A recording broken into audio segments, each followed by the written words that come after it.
Just a few weeks ago, I received a call out of the blue, and a guy wanted to speak to me, called the Tawil office, and I didn't really know who this person was. Secretary says, somebody wants to speak to you, it's urgent. I said, okay. I spoke to the person, I said, like, who are you? He said, Rabbi, you might not remember me, but you taught me about 18 years ago. 18 years ago you taught me. He said his name, and I'm calling you just to ask you for forgiveness. I said, what are you calling me to? I don't remember. Who?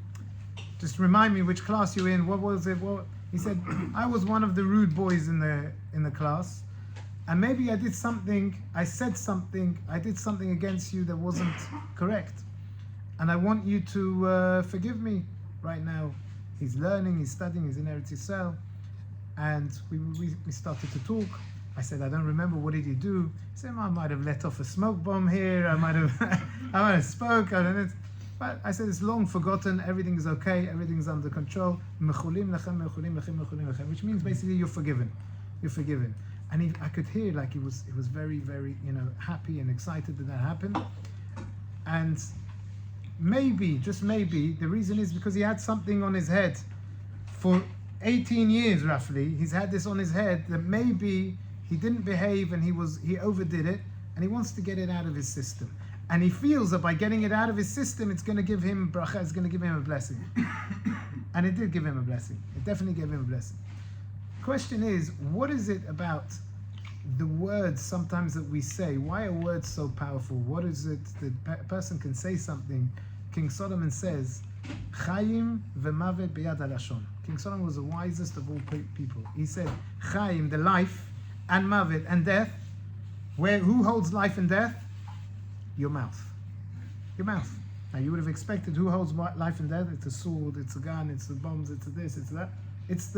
It's not. It's actually what you say. What you say is very, very important.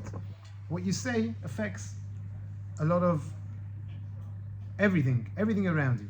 And once Rabbi Tawil, he improved on this. He said, he was once walking and somebody was coming in the street. It was opposite him, and he was coming and he was very sad. He'd had a tough day. Sometimes when you have a tough day, your face shows it. He had a tough day. So he was very grumpy and it was difficult. And the guy approaches, Rabbi Tawil looks at him and he says, excuse me, sir, can I ask you a question? He says, sure, Rabbi. He says, why is it that I have to suffer because you are a bar b'reshut harabim, which means you are a pit in a public domain. You're a pit. What's a pit? A pit is a big hole. A person can fall. You go to the council, you're riding the bike, there's a pit in the pool, right? A person falls, he sues the council. Why is there a problem over here?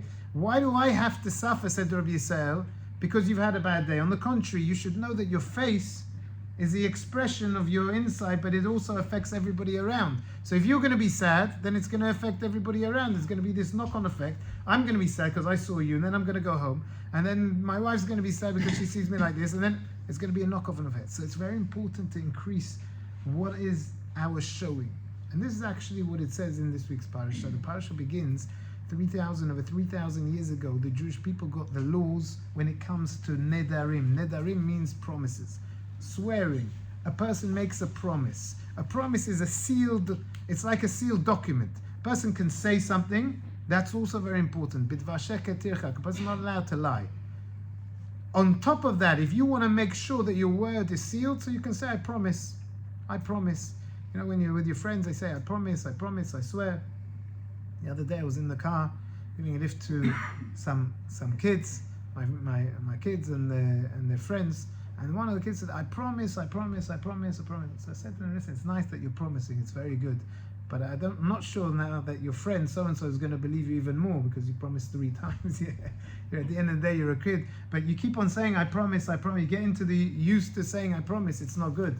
Why is it not good? I shared with him the story from the Gemara. The story in the Gemara says that there was once a person, it was Shnat Batzoret, it was a tough time. In those days, there was starvation. There was a drought. In the land of Israel, there was a drought.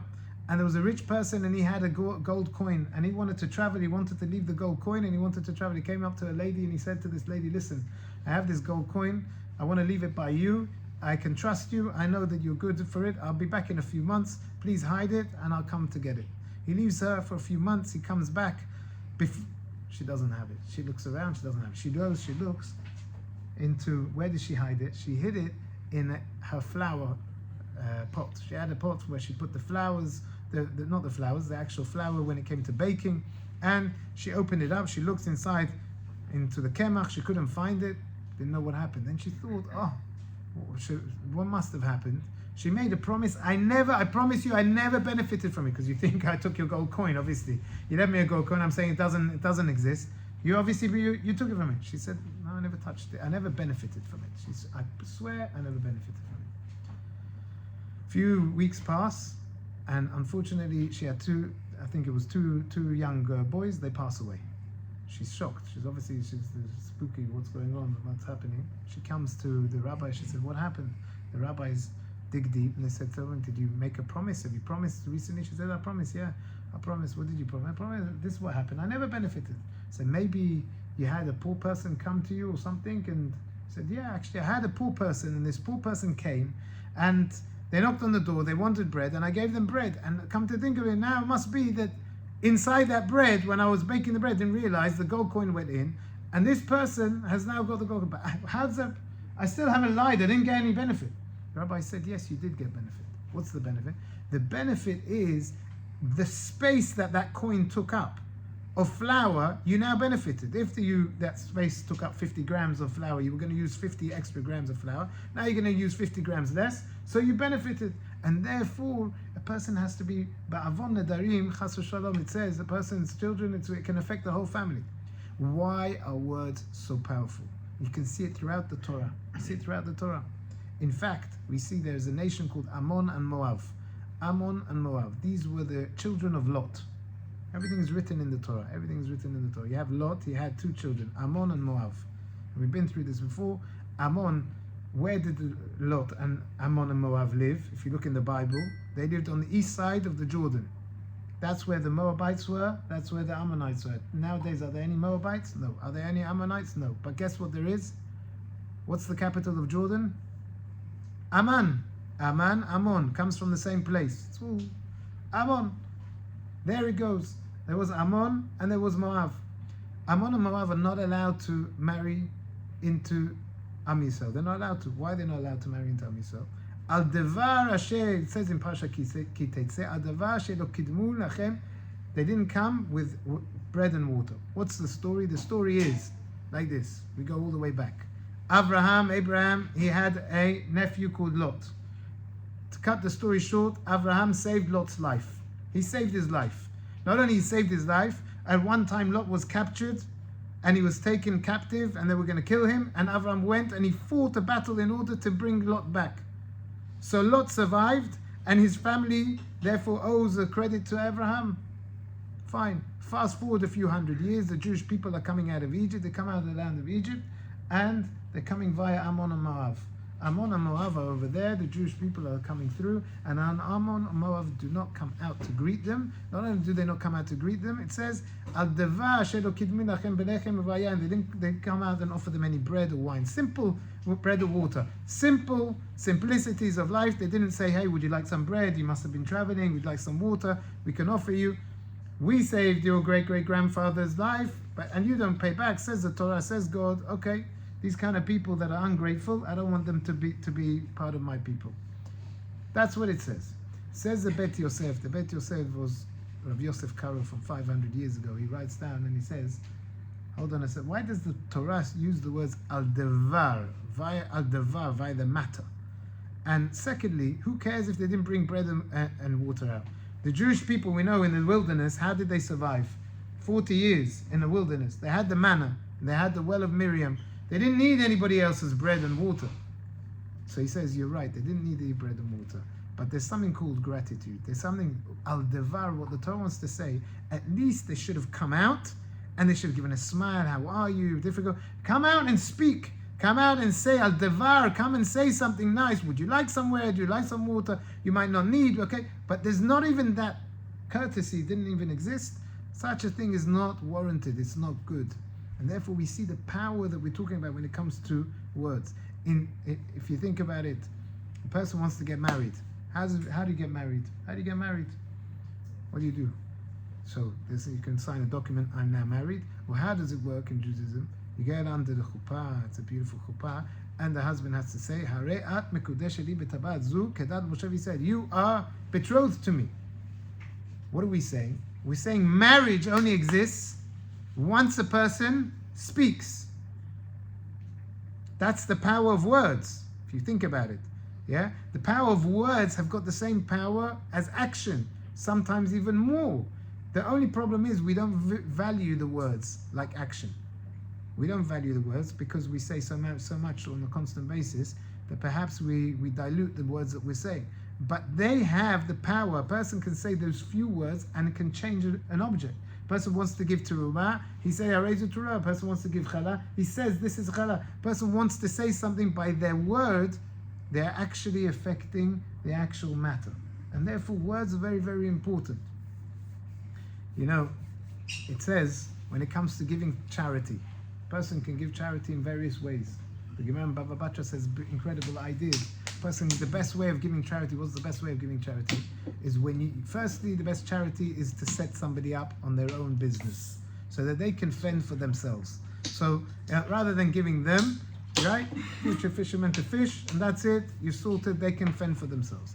That's one way. But there's also another aspect of giving charity. There's one way of giving charity. You can go and you can say, here, I want to give 10 million pounds here, and I want my name on the building, on all the canvases, everything that goes out there. It's also mechubad. Then you can give 10 million pounds, Be'ezrat Hashem, by all of us, and you can say, here you go, here's 10 million pounds. Don't put my name. Keep it quiet, private. That's a higher level. There's an even higher level. If you give it privately, and you don't even know, you know it's going to somewhere good, but you don't even know where it's going. You don't even know where it's going. That's the highest level. You're giving it privately, you don't know where it's going. The person that's receiving doesn't even know who it's going for. In other words, there's no way for the guy to come back to you and say, hey, you gave me such a nice thing, you deserve respect. The guy doesn't even know. Doesn't know. The guy doesn't know, and you also don't know, but you know it's going somewhere great. Fine. There's another aspect when it comes to giving tzedakah. A person could give tzedakah, and the Gemara goes through how many blessings are going to come. 6 different blessings if a person gives tzedakah. If a person gives tzedakah and gives it with a smile, with a good word, they get even more blessings, says the Gemara. So it's very important that we have these good words to our mouth. So we see again, an action plus words is worth much more than just a simple action. The words are very, very powerful. Somebody once came to Rav Moshe Feinstein. Rav Moshe Feinstein was the greatest Gadol Hador in America, and he asked them, you know, tell us about the day. What questions have you had? He said, I had 2 questions. One was easy, one was hard. He said, what was easy, what was hard? He said, the easy one was about an aguna. What's an aguna? Aguna is somebody who, unfortunately, a lady whose husband, they don't know if he's alive, he isn't alive. Let's say he was in the war, they haven't found the body, they don't know. She can't remarry because she's still married potentially to this guy. He could be alive, and what does she do? She's an aguna, she's tied. So he had to come and he had to deliberate on that. He said that was the easy one. Because he was a Gaon, he knew how to do it. What was the hard one? The hard one was somebody came up to him and asked him a question. He said, listen, I've got an invitation to invite to my wedding, and I want to invite my krovim, I want to invite my family. Until where does the family extend to? Who should I be inviting? In other words, do I have to invite the cousins and the cousins of the cousins? Where does it stop? My great uncle? That's already difficult. It's a difficult question. You don't want to get it right, don't want to get it wrong. Rav Shlomo Zalman Auerbach once said, he said that you want to invite as many people as you can. Why do you want to invite as many people as you can? Because when they receive the invitation, what do they think? They give a congratulations. They say Mazel Tov. They give you a bracha. They give you a blessing. You want to hear people, that little blessing that they're going to give you is worth. Words are worth. You come to a kiddush, come and say Mazel Tov, and say, well done, congratulations, I wish you all the best. And words are powerful. Words are very, very powerful. There was a guy, big rabbi called Rav Chenkin in Aix-les-Bains. And one day he heard about a pizzeria shop, it was owned by a Jew. It wasn't religious at all, and he wanted, to bring him closer, so to speak. So he drove outside. This big rabbi drives outside this pizzeria, and he sends in a student. Student comes into the owner, he looks and he says, "I've heard there's something very special over here." The owner, he gets to know the owner. think his name was Sebag. So he says, hey Sebag, would you like to come out? The rabbi would like to a few words with you. He says, sure, Chavod. He comes out and he says, listen, I've heard that you're very special, and I want to invite you to my yeshiva. I want to come and see. We have a big yeshiva here. It's in Exleban. Come and have a look. He said, Rabbi, it's okay. Thank you very much. I'm busy. I'm working. He said, I just want to show you. We'll have a coffee together. You can't lose. He said, Sunday, you're not normally working. In the morning, early morning, yeah. Come before you open up. Come and pop in. 1 week passes. He didn't turn up Sunday. The next Sunday, he turned up. Comes on the Sunday. He starts to meet the rabbi. Shows him around little by little. And he makes a connection with the rabbi, which he never thought he'd make such a connection. Eventually, this guy came around, he became more closer to God, and he ended up having, Baruch Hashem, many children. And because he had a lot of children, he had the biggest van in town. Biggest van. And with his van, what did he do? He did chesed. Chesed means kindness. He completely changed from being a pizza guy all the time running after money and this and the other, to being somebody who was a Baal Chesed. He wanted to do kindness, always with his van, taking this one needed help, they were moving houses, he'd move it, house for free, he'd come, he did it, all from the words of the rabbi. Listen to this. When the rabbi's wife passed away in Exleban, the Chevra Kedisha came and they wanted to bury the wife. They have a big van, to put the casket in. Unfortunately, they tried to switch on the engine, didn't work. Doesn't work. So they said, there is one guy in town who's got a big van, Sebag, let's call him to bring his van. And they brought his van. They bring his van, they put the casket inside, they start to go. As soon as that happened, the Chevra Kadisha again, they put the engine on, and it worked. It worked. So the rabbi stood up in his wife's hesped, and he said, Kanireh, my wife wanted to go in a special car that's had so much chesed, so much kindness has been done through this car, it's had an effect. That's how she wanted to leave. What do we see from here? We see from here words are very important. One little word a person can say, it can change a person's life. They can have a ripple effect forever and ever and ever. And this is what the Torah begins with. And when the Torah says the following, the Torah says, when a person's promises, Lo yachel devaro, kachol asher yetzeh mipiv yaser. Don't take what you say lightly. Lo yachel, don't make it chilul Hashem. Don't profane your word. Whatever you say, you should do. And the rabbis, the Chidah, and others explain, what does it mean? It means, Lo yachel devaro, a person should understand, when you keep to your word, in business, in relationships, when it comes to speaking to friends, you keep to your word, then God Almighty takes your word and He says, this is kadosh, your word is holy. Kachol asher yetzeh mipiv, whatever you're going to say, I'm going to do. Yeah, what we're saying? Why is it that big rabbis have got so much power? Why? Because what are they doing all day? They're learning, they're praying to God, they're saying the truth. The truth is powerful. Why is it that other people, unfortunately, in business are going from lawyer to lawyer to lawyer and having tzarot and this and the other? Because unfortunately they're not. Kachol asher yetzeh. Whatever you say, it's going to be. Person has to value the words that are coming out of the mouth like an action. You say the words Harei at mekudesheli to a lady, you're already marrying her just by your words. Kachol asher yetzeh mipiv yaseh.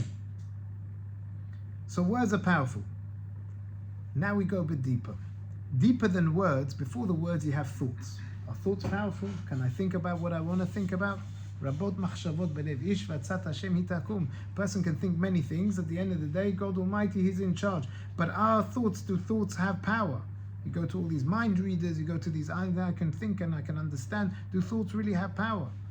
In Judaism, you have a few things. You have the machshava, you have the thought. Then you can have the speech. And then you can have the action. You can have the sight, you can have the hearing. But thoughts are what gives everything the heartbeat, so to speak. There were 3 cities that were designated in biblical times on the east side of the Jordan. The Jews lived on the east side of the Jordan and on the west side of the Jordan, right? Israel was both sides. 3 cities on this side, 3 cities on this side. And these were called Arei Miklat, cities of refuge. Now, On the right side of the River Jordan were 2.5 tribes. There's 12 tribes of Israel. On the left side there were 9.5 cities. Where Jerusalem is today, Tel Aviv, Haifa, there were 9.5 tribes. Where the country Jordan is, there were 2.5 tribes. 2.5 tribes. Fine. So the Gemara asks, the Talmud already asked 2,000 years ago, why is it that you needed 3 cities of refuge on one side and 3 cities of refuge on the other side? If you're going to have 9.5 tribes, you need to cater more for the 9.5. You should have, let's say, 5 cities on this side and 1 city on the other side. Why do you have 3 and 3? What is a city of refuge? City of refuge is the following. Somebody killed by mistake.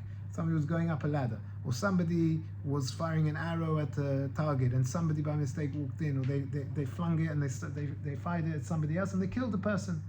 They murdered somebody, but they did it by mistake.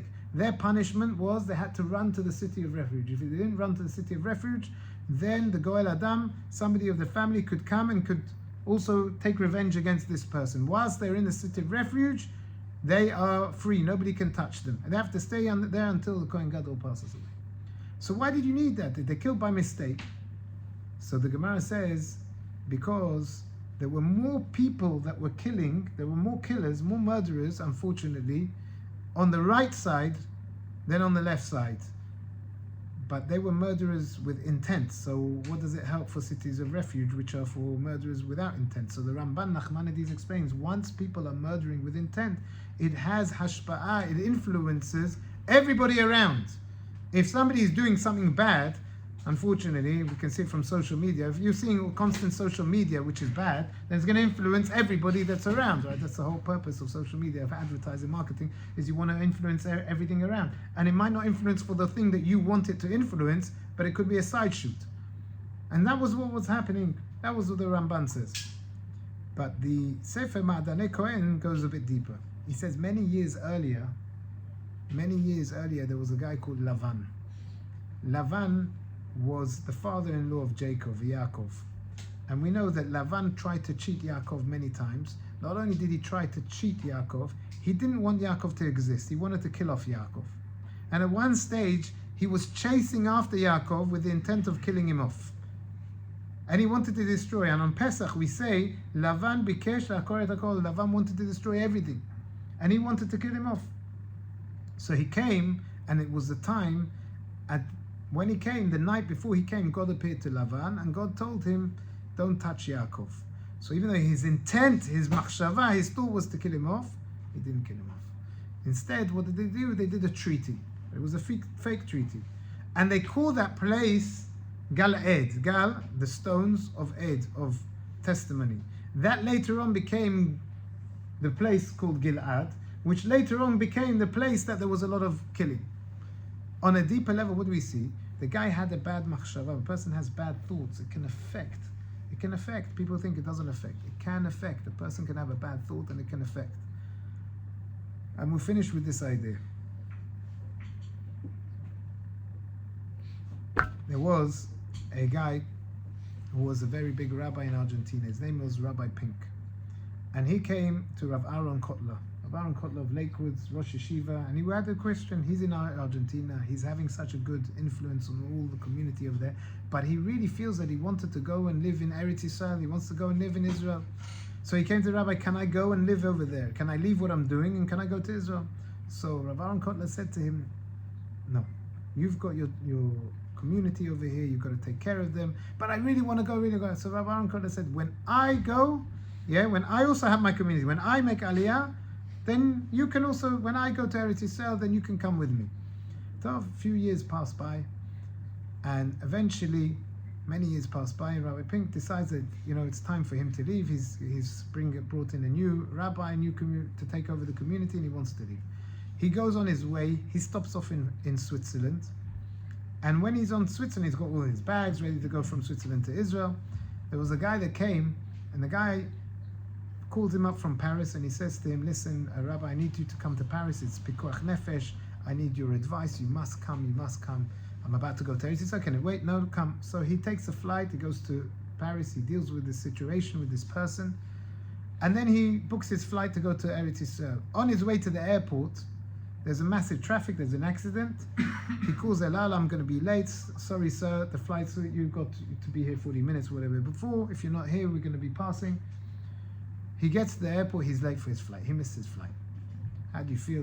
You've already been done. You went to do a mitzvah. You were going to Eretz Yisrael, you got taken to Paris. Now you have a 4-hour delay. There's at 4 o'clock, there's going to be a flight that's coming from New York. We can put you on that flight. I said, okay, I'll wait in the airport. He waited in the airport, 4 o'clock. He gets onto the flight and he sees a lot of talmidim, a lot of young bachurim, young boys, young students over there. So he says to them, what's happening? Is there a yeshiva trip or something? They said to him, no. Unfortunately, we are melaveh, we are accompanying Rav Aaron Kotler. Rav Aaron Kotler passed away, and his casket is in the thing, and he's going to Har HaMenuchot. And then Rav Pinker remembered the words of Rav Aaron Kotler. You will make aliyah when I will make aliyah. In other words, he got taken to Switzerland, he went to Paris, he was delayed on the flight, he came over here, lo yachel devaro. The words of a person are kadosh. A person's words are very, very important. A person has to understand. It doesn't have to be a rabbi, it doesn't have to be somebody great. Everybody's words are very, very important. And this is what we have to understand. So Be'ezrat Hashem, Kadosh Baruch Hu should give us the strength to utilize our words always with the good. And as we finish, we give everybody a blessing of only semachot, happy occasions, peace, tranquility, and good times ahead. Amen. Thank you, Rabbi.